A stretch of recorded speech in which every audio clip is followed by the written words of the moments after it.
Jenderal Sudirman merupakan panglima besar di masa Revolusi Indonesia. Jasa dan kontribusinya bagi negeri ini sangatlah besar. Namun kesetiaannya pada negeri ini pernah diragukan oleh beberapa kelompok. Pasalnya Jenderal Sudirman pernah dituding akan mengkudeta Presiden Soekarno dan meragukan kesetiaannya kepada Republik. Bahkan ia dijemput paksa dan akan ditahan. Lantas benarkah demikian dan apakah benar Jenderal Sudirman terlibat dalam sebuah kudeta? Kesetiaan saya sebagai Panglima Besar adalah kesetiaan mutlak bagi pemerintahan Soekarno pada masa revolusi. Terutama saat Indonesia akan kembali diduduki oleh Belanda. Indonesia harus melawan Belanda. Ironisnya pihak Indonesia mengalami perpecahan dalam dua kubu. Kubu pertama yakni Soekarno, Hatta, Amir, Syahrir dan lain-lain. Untuk melawan Belanda, kubu pemerintah ini menggunakan langkah diplomasi agar tidak adanya korban yang lebih banyak. Sedangkan kubu kedua yakni kubu oposisi. Untuk melawan Belanda mereka menggunakan langkah-langkah militer dengan frontal. Mereka diantaranya Tan Malaka, Sukarni Sudarsono, Ahmad Subarjo, Khairul Saleh dan lain-lain. Perpecahan keduanya semakin meruncing.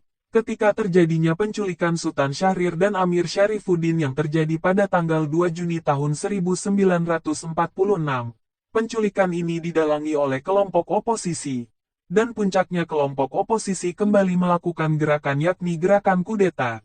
Sangat mendesak peristiwa kudeta itu terjadi pada tanggal 3 Juli tahun 1946.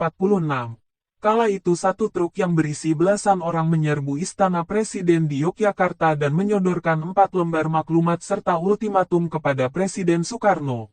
Tujuannya agar memberhentikan Kabinet Syahrir. Anehnya maklumat itu ditandatangani Panglima Besar Jenderal Sudirman. Mengetahui adanya nama Jenderal Sudirman, Menteri Amir Syarifuddin memerintahkan Batalion 29 pimpinan Kolonel Dahlan untuk menjemput paksa Jenderal Sudirman agar menghadap kepada Presiden Soekarno. Akhirnya Jenderal Sudirman dijemput di kediamannya di Solo, Jawa Tengah.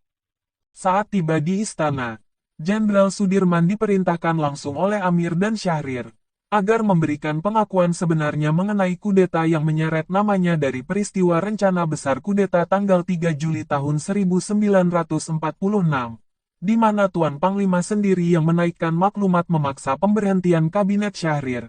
Jenderal Sudirman pun memberi kesaksian bahwa dirinya maupun tentara bawahannya tidak terlibat perencanaan kudeta tersebut. Beruntungnya Soekarno dan Hatta mempercayainya karena walau bagaimanapun menurut Soekarno Jenderal Sudirman merupakan orang yang setia pada Republik. Itu sama saja menyalahgunakan wewenang sebagai Panglima Besar dan itu tidak pernah terbesit sedikit pun di kepala saya untuk menyetujui hal yang mengancam untuk pemerintahan yang sah. Alhasil Jenderal Sudirman pun dipulangkan kembali. Namun karena kejadian ini Jenderal Sudirman merasa sangat kecewa terhadap sikap Amir dan Syahrir. Akhirnya Jenderal Sudirman memilih untuk merapat kepada Tan Malaka. Dalam Persatuan Perjuangan bahkan Jenderal Sudirman menghadiri Kongres Persatuan Perjuangan pimpinan Tan Malaka di daerah Purwokerto. Ia mengatakan lebih baik kita dibom atom daripada merdeka kurang dari 100%. Namun mungkin cara kita berbeda. Saya tentara. Saya membela pemerintah untuk merdeka 100%. Mengendus adanya pergerakan Tan Malaka. Jenderal Sudirman kembali dipanggil ke Istana Yogyakarta untuk menghadiri rapat besar sebagai Panglima tertinggi. Jenderal Sudirman pun menghadiri rapat itu. Dalam rapat itu terjadi perdebatan panjang mengenai keraguan terhadap sosok Sudirman.